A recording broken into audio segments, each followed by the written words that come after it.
In Vedanta, there are three principles that you must be aware of.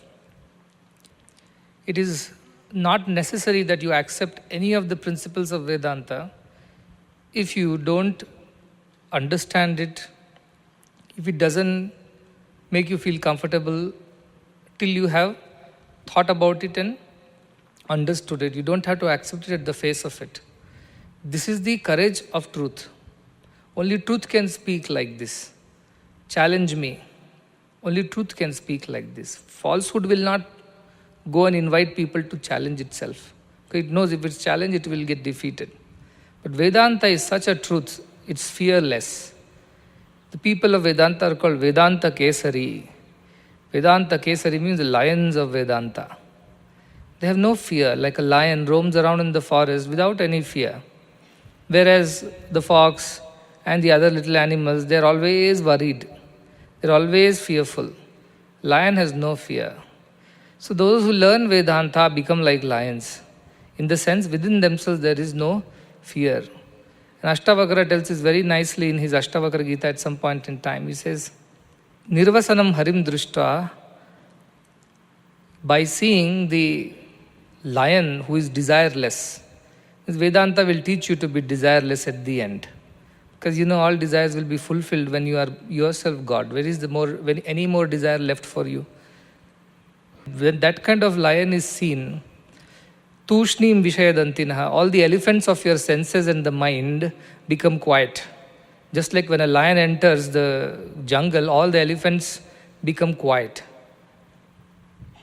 That is the power of Vedanta. Some of you have felt that all these are nice to hear, but I'm still struggling with my basics, my mind, my senses, my thoughts, my emotions.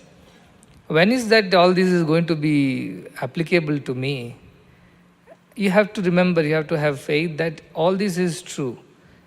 Now you use your logic to understand whether it is true or not. Of course, it cannot be understood by the logic, but because we are, so to say, we have got a logical or a rational mind, at least to some extent logic helps us. And beyond that, you have to drop the logic and get into experience. So there are three pillars of Vedanta based on this. The first one is Shruti, or the Shastra Pramana we call it.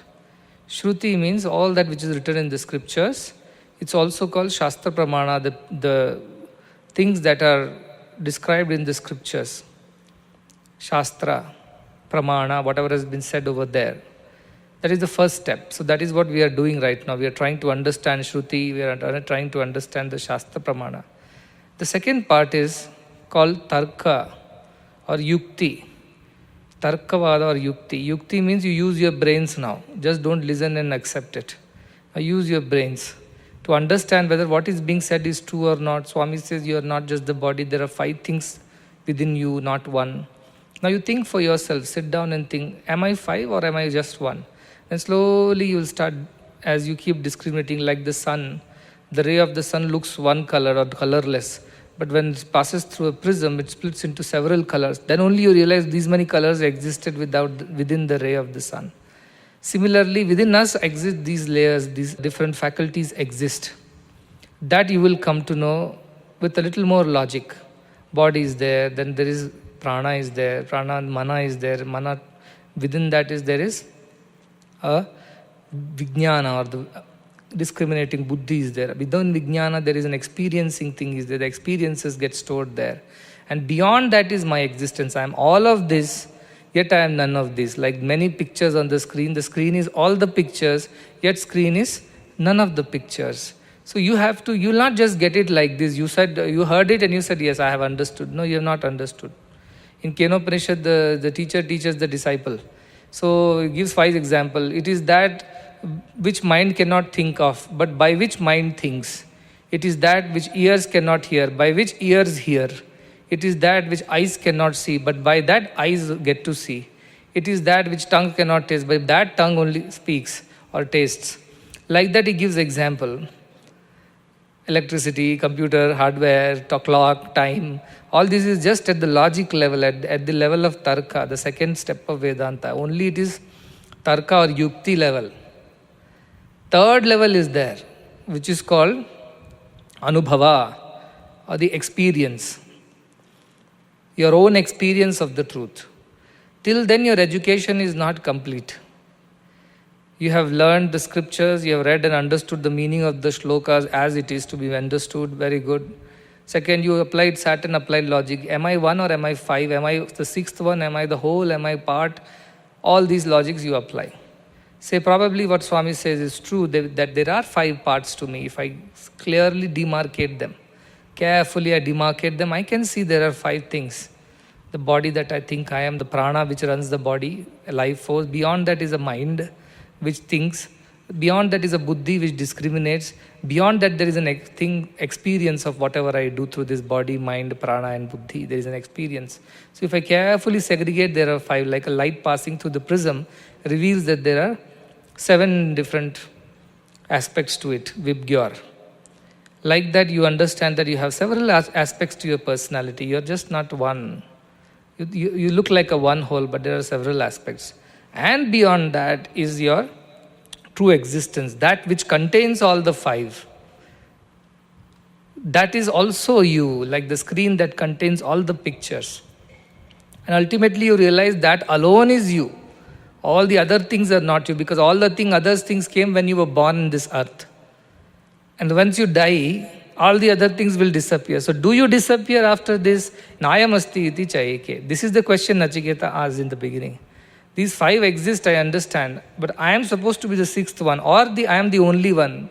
What is the truth? Am I the 6th one containing all the 5, or am I the one without any 5? Am I the screen? Am I the pictures? Am I a screen and the pictures? Is either or is it all?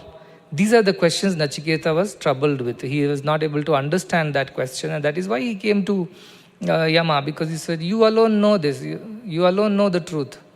I know it for sure. Of course, you are trying to tempt me with all kinds of things. So this Panchakosha Viveka is easily, logically, I can explain, you can understand. But you have to do your own Svanubhava. By continuous mananam, sitting and thinking about this one thought, it will slowly reveal itself. Like a flower opens its petal by petal it opens. Like this bud which is there, the idea that has got inside you, it will only open with constant thinking about it. Walking, talking, eating, sleeping. Am I fun? Am I 5? Am I 6? Am I the only one? Keep thinking. That thought will reveal itself to you slowly.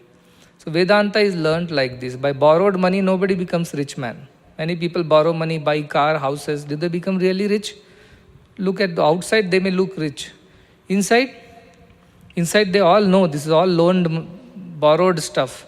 I have to repay all these things. I am not really rich. So till this level, Shastra Pramana and the Tarka, it's a borrowed money. You really have not become rich in Vedantic knowledge.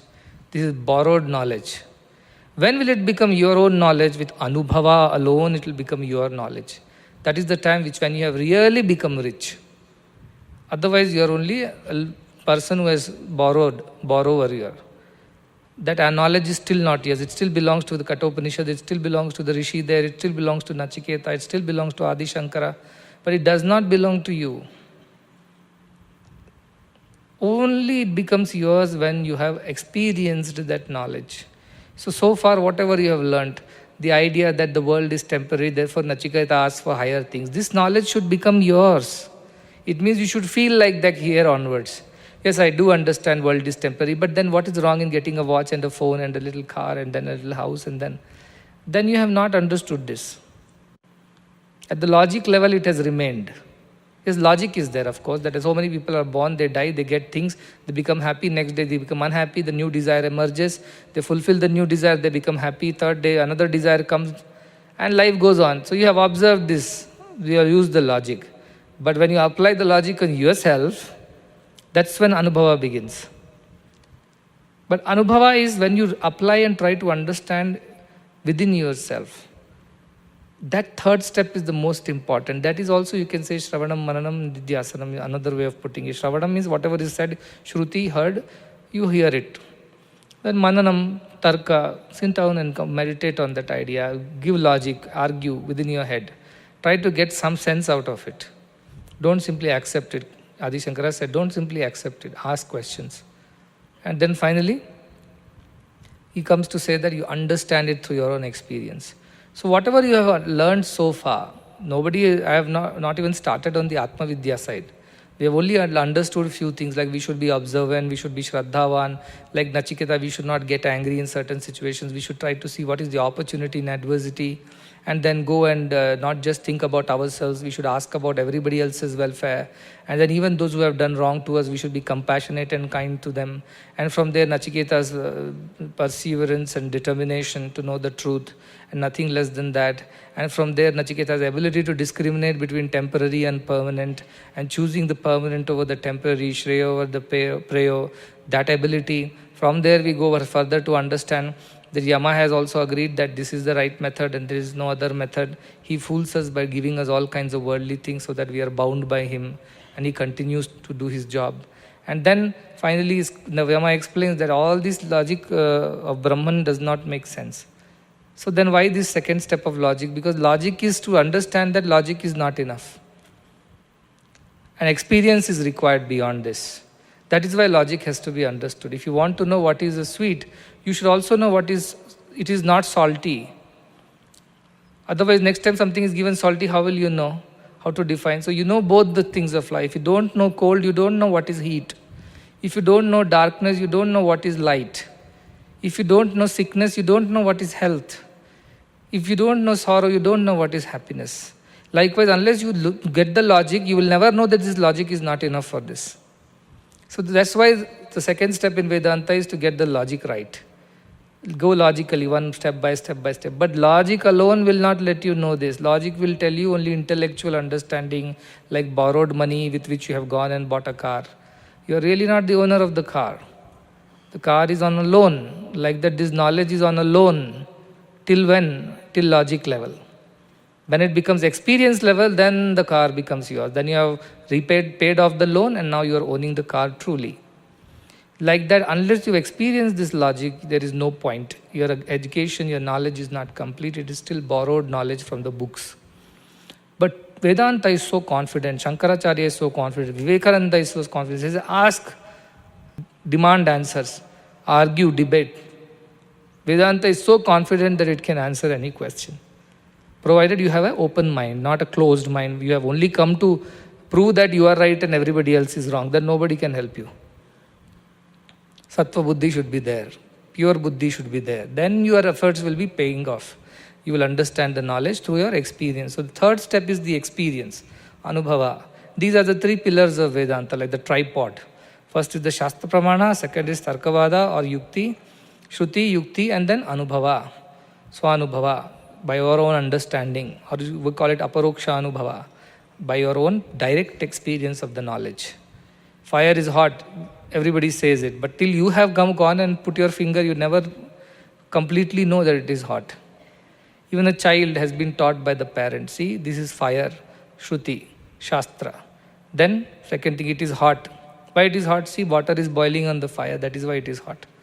But the child is not convinced, because it has not experienced the heat of the fire for its own.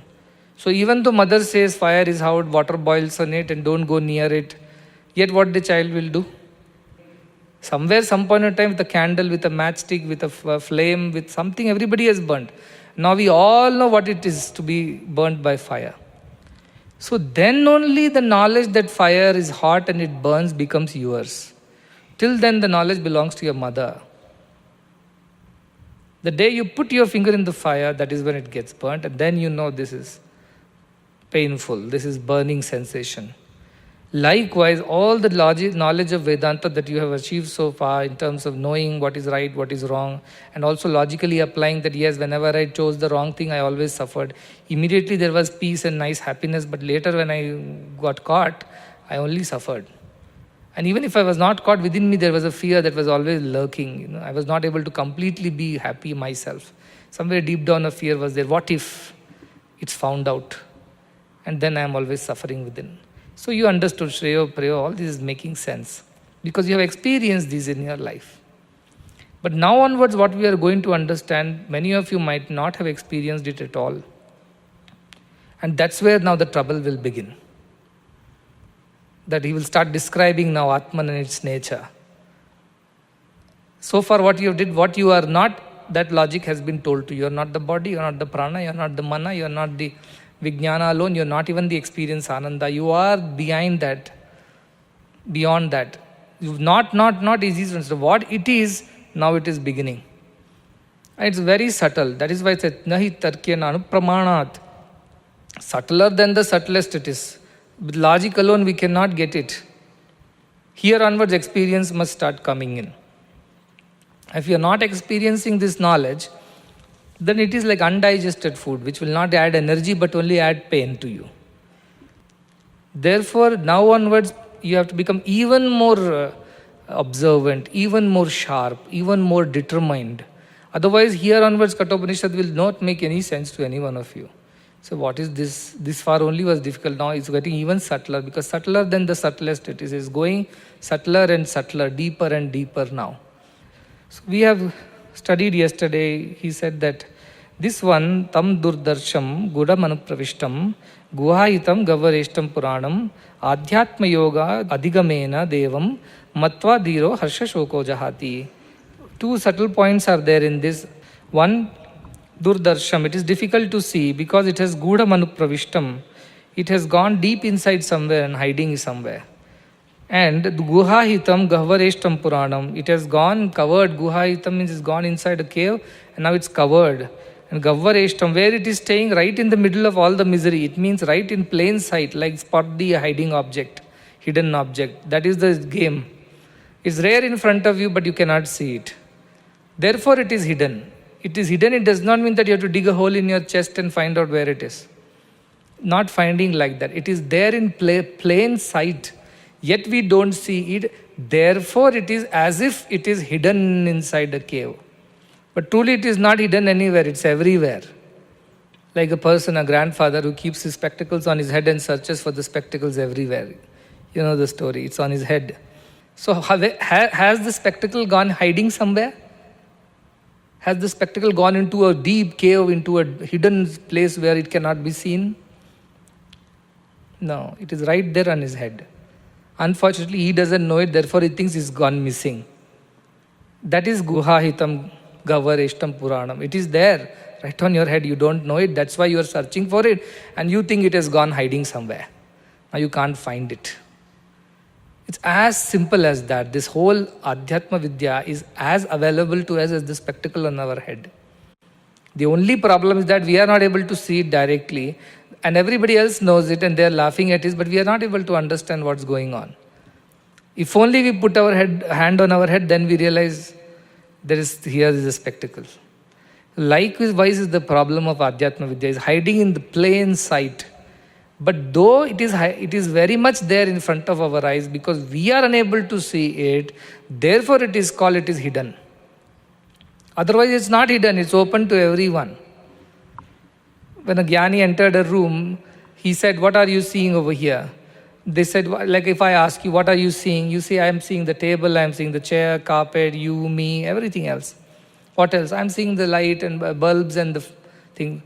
Then if you ask the Jnani, what are you seeing? He'll say, you are seeing all these things, but are you seeing the light? Light with which all this is being visible? No, we miss the point. Do we really ever think that we are seeing the light also along with all that has been illumined by it? Does it even occur to us? When sun is shining, we take it for granted that sun's light is shining. But what do? All the things that we see with our eyes hides the fact that first thing we see is the light of the sun. After that only we see everything else. You understand the logic? But we miss noticing that first thing our eyes see is actually the light of the sun which is coming. And then only we see the objects. But in our eagerness to see the objects, we miss the very idea that the first thing to be seen by us was the light of the sun. Not the sun, the light which is now here, everywhere. We miss that, and what we start seeing the objects. So is light hiding or is it light not hiding? It's not hiding, yet it is hiding from us. Because we tend not to notice it, though it is right there. Likewise, Atman is everywhere, our self is everywhere, inside, outside and everywhere. We see everything using that self, but we don't see the self. This is the problem. That is why, though it is there in front of us, we miss noticing it. It's really not hiding anywhere. But it appears to be hiding, just as the spectacles appear to have gone missing. But they have not gone missing. It's just that we are not noticing it. Like that God or the Atman or Brahman is everywhere in everything, every single experience. Pratibodha vidatam, says Kenopanishad. In every experience is God, and God alone who is manifesting. But we see the experience, we miss the God part of it. Like we see the objects, we miss the light part of it. So whatever is the reflection, somebody is color blind, he may see this carpet as green instead of red. So all the world is nothing but an impression that we have of it. You have to understand this point, because the next slokas are getting very deep. All the world is an impression of ours. If somebody is good to us, they are good people. Though they may be bad to somebody else, so somebody else considers them as bad person. They are friendly to us, so they are very good. They are not friendly to somebody else, the same group of people, somebody might not be happy with them and call them bad. Somebody who is completely, they'll see it's a red carpet. Somebody has a color blindness, they call it a green carpet or a blue carpet. Because they have some rods and cones missing, malfunctioning in their eyes. So the world is a perception. The perceiver is the Brahman. The perception is the world. All that we see is nothing but the reflected light. In the universe, other than blue planet, what is the nature of the rest of the universe? Does it look yellow, green, blue, orange? Earth is there. Beyond the earth, whatever is there, which color is that? You say black color. Black color is there. Black is no color at all. When there is no color, it is called black. It's nothing, because the sun's light is not meeting any object to hit and come back to our eyes. It's simply going infinitely into the space. Do you think sun is not shining in that space in between Earth and Mars? Sun's light is there also. But we don't see that light. Why? Because the light has to hit something and reflect back, then only we can see. In the space, when there are no planets, that space looks dark. But sun is shining. All these planets are getting lit up. But space in between is not getting lit up. It looks like one black thing, dark thing. And all that is seen is one red color, one blue color, one white color, one Saturn with its rings. And all the space in between is not seen. Does it mean sun's light is not going through that? Must be going through. If it's reflecting on the first planet, it is also reflecting on the fifth planet. It means it's reflecting in between also. But we don't get to see the sun's light. Why? Because it is not hitting anything and coming back to our eyes. If it hits something and comes back, then we say, it exists. Likewise, we are unable to understand Brahman unless it manifests in some way or the other. If you go back to the Chinmayananda and Tapovan Swamiji's example, Tapovan Swamiji says, get me water. And Chinmayanandaji gets a glass of water. And Tapovan Swamiji says, what did I ask you? You asked me to get water. Why did you get a glass? How do I get water without a glass? How do I experience Brahman without this body is the same logic. How do I experience sun's light without an object? The same logic. So what we are experiencing right now, as we are experiencing Brahman only. We are experiencing Brahman only, who is reflecting in you, me, and everything of the universe. Good, bad, ugly, everything is Brahman. Then why something looks good, something looks bad, something looks ugly, something looks beautiful, something looks pleasant, something looks unpleasant? If everything is Brahman, then why all these differences?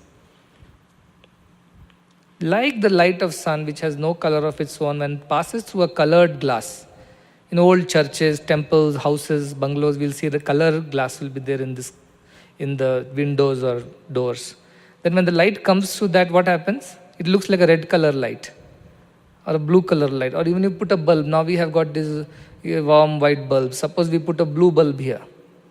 Has the electricity become blue? But light is blue. Light is green, light is red. Has electricity become red, green, blue? No, electricity is the same. But there is something in the bulb which has changed. That is why we are seeing a different color. That is what is mind is. Mind is like a filter through which Brahman passes. Because without mind, we have no experience at all. So Brahman passes through this filter called mind, and somebody's mind is very red colored, somebody's mind is green colored, like that different munde matir bhinna. Everybody's mind is different, and therefore we see things differently. So there is only one, we see it differently because of this issue alone. Otherwise there is no difference between you, me and anything else. Now theoretically, Shastra Pramana, get it, Tarka, you use whatever logic I have told. So mind is that is why I say, Manomulam idam jagat manaiva manushyanam karanam bandham mokshaya. When the mind is always focusing outside to the world, it will only think world exists. When the mind turns and focuses towards Brahman, it comes to know that Brahman exists. It's the problem with where we put our attention. That is all spiritual sadhana is, to take this mind, train it, and teach it how to observe Brahman and not the world. How to see the light in the room and not just the objects in the room. That is why this is subtler than the subtlest knowledge. Otherwise, it's very easy to understand. The logic is good, you can easily understand, but experience is very difficult. Try to see in this room. I don't want to see walls, I don't want to see podium, I don't want to see stage, I don't want to see anybody. I want to see just the light here. Try. Can you see? Not possible. Not possible. You tell, I want to cut off everything. I don't want to see any object. I just want to see plain light. You can't see. Likewise, you want to see only Brahman like this, you cannot see. That is why it's not the logic that goes beyond this. This far logic comes. Beyond that, you have to experience it. How do you experience? With eyes, ears, nose? No, it is beyond all the senses. Then, what else is the method? Adhyatma Yoga is the method. Go deeper and deeper and deeper and deeper within yourself. Meditate on this thought. The more you sit and meditate on thought, the more the thought will start opening and revealing itself to you. And you will come to know Brahman exists. And somebody else will say, oh, you understood Brahman exists, now prove it to me. He says, there is no way I can prove it to you. You have to find out for yourself. Like I can't eat for you, I can't tell you Brahman. So this whole idea, go to a guru, he'll touch your head and you will experience Brahman. All this doesn't exist. You have to put your own effort and find out for yourself. Guru can take you this far and show you, and then walking is your job. He can only show you the road. This is the road that goes to Chikbalapur. But walking is your part. So that part is coming now. Walking part is coming now. Showing part is getting over. Soon it will get over in few more shlokas. Then walking part will come. This is how you have to walk. Logic will be given, steps will be told, direction will be given. The walking part now has to be yours. You have to make it your own personal experience. So it says Adhyatma Yoga, Adhigamaya. This is the second subtle point. You have to go to Adhyatma Yoga, not other yoga. And you know what is Adhyatma Yoga? Adhi Atma, which is all about yourself. Sanatana Dharma is all about yourself. That's why it's the most interesting subject on earth, because it is about yourself. In a picture of a class photo, whose face you see first? Whose face you search for first in a picture which has 30 students? Your own face you search for, right? Because we are all interested in ourselves only. If somebody is making sense to us, then we are interested in them also. If somebody is not making any sense to us, we are not interested in that. So Vedanta makes sense to us because it is about ourselves. Therefore, it should be of interest to you.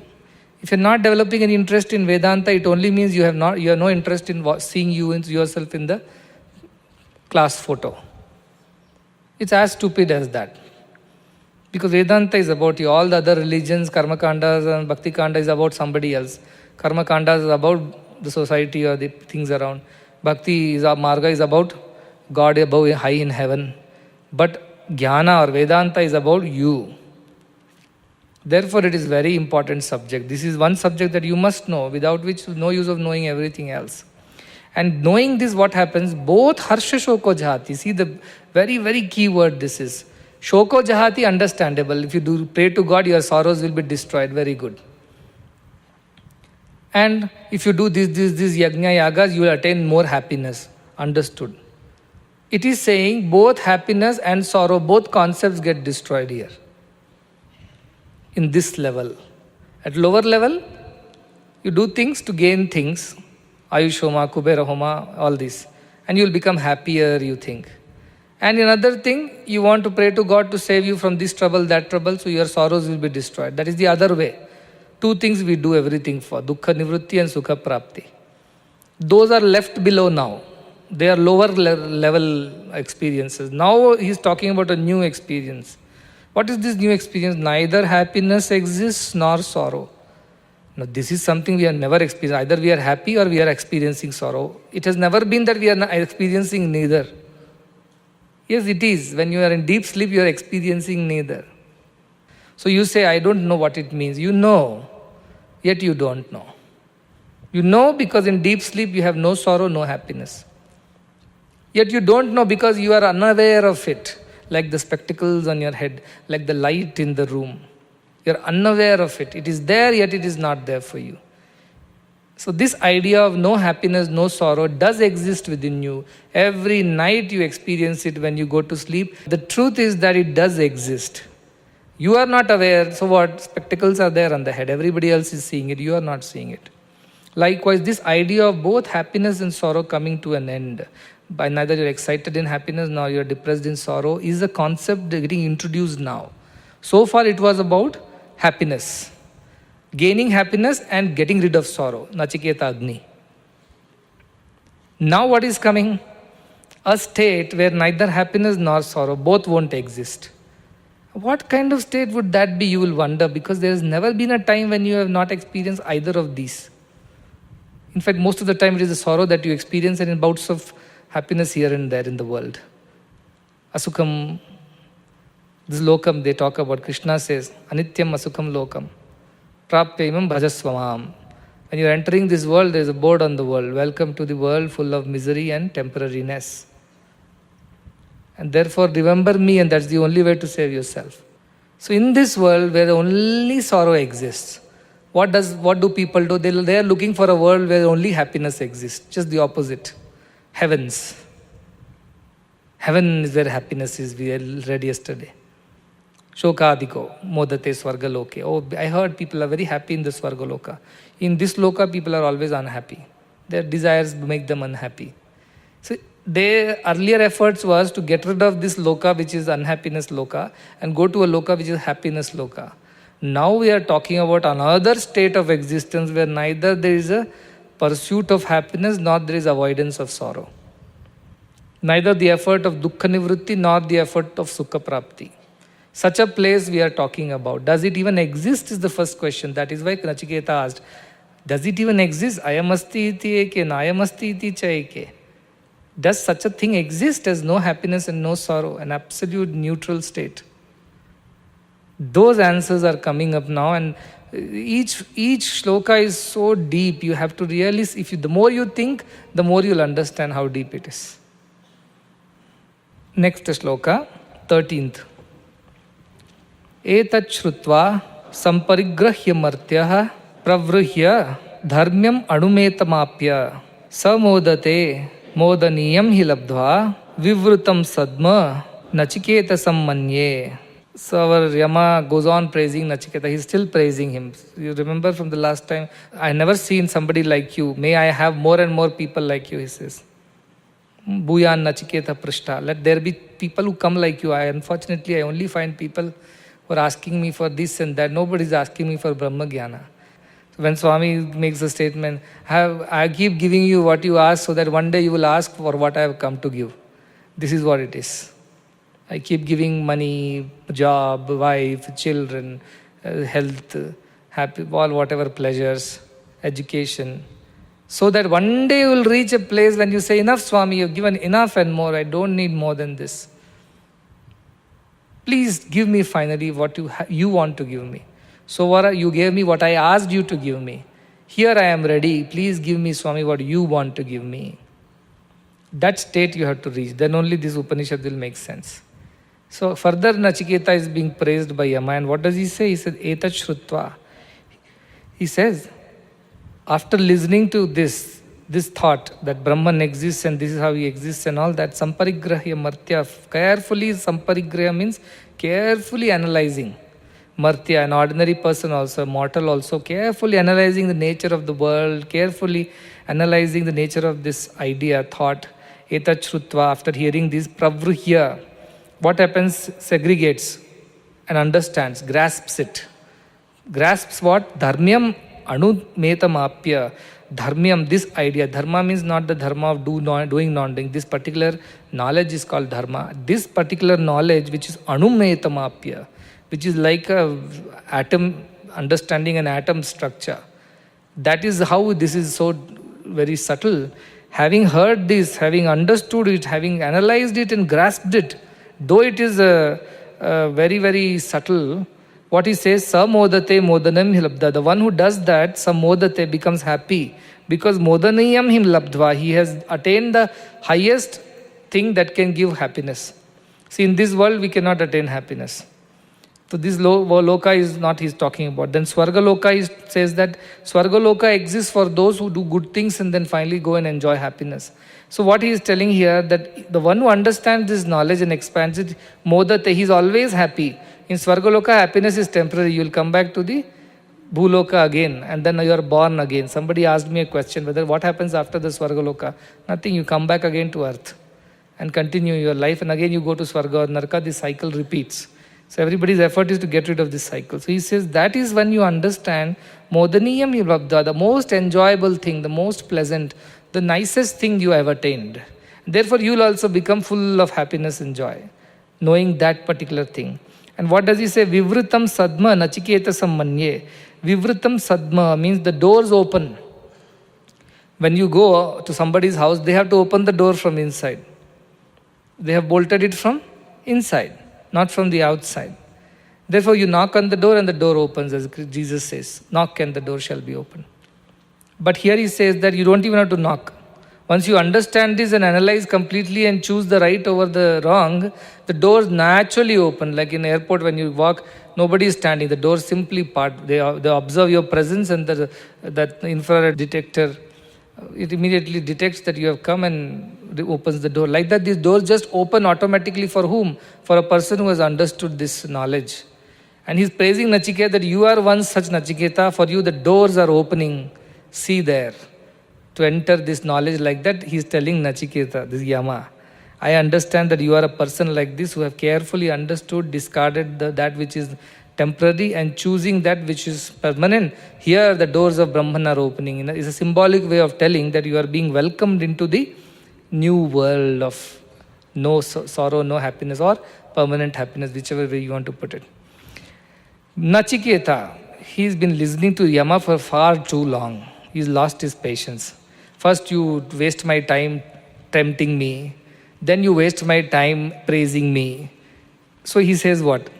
The next sloka he says, Anyatra dharma, anyatra adharmat, anyatra asmat, krita akritat, anyatra bhutacha, bhavyacha, yat tat pashyasi, tadvada.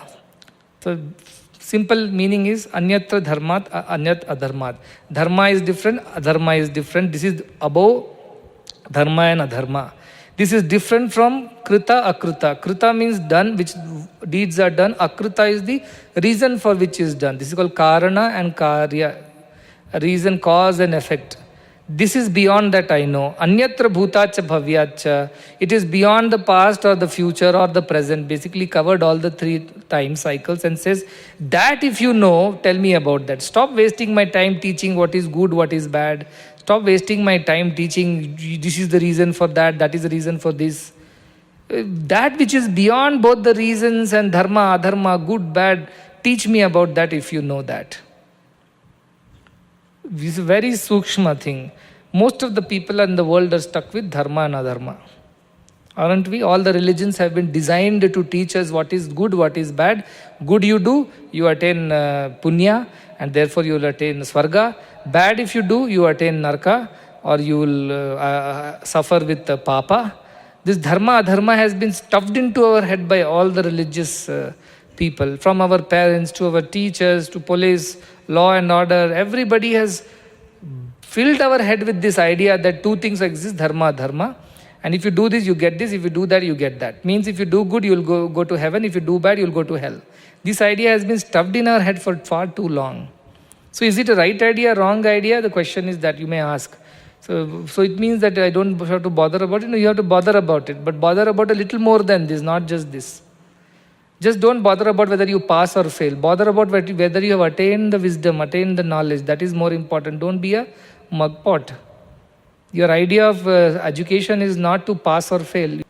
That is not dharma that you should be dealing with in this world. Something is beyond dharma. As a student, learning is more important than just passing.